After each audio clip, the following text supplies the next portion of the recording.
Giving someone's contact information to Scientology is worse than writing it on a freaking bathroom wall. Once you are on their mailing list, you will never get off. You can move, and some strange way they find you. And just when everybody else was doubling down on digital technology, Scientology bought a huge paper printing press, and they're really proud of it.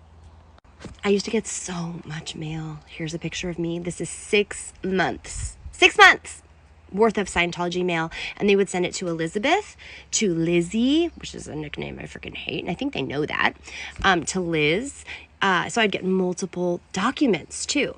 Now at this time, I was living on my family's timber ranch. I was seeing firsthand trees being cut down, and I knew that those trees could be cut down to make things like paper.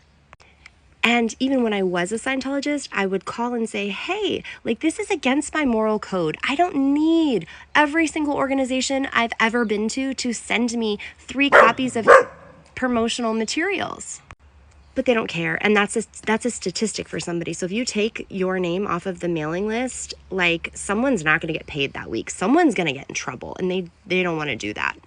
It got so bad at one point, I went into my local post office. I lived in a really small town, and when I opened my box, I started crying. It was full of Scientology, propaganda, shiny, all this stuff, and I didn't want it, and I wanted to leave Scientology. I wanted it out of my life. I started bawling hysterically in the most tiny post office you've ever seen.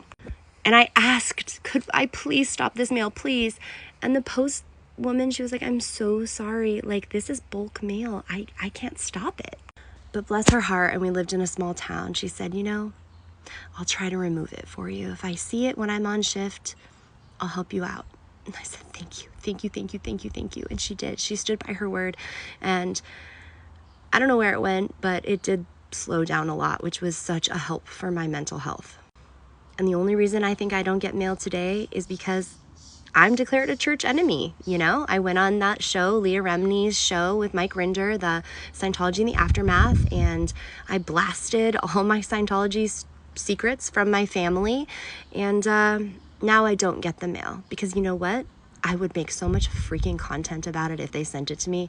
And they probably know that. So let's just look at that picture one more time. This is 6 months. 6 months of mail. This is me in 2012. Don't I look good? Oh yeah, baby. I'm happier now, I'll tell you that much.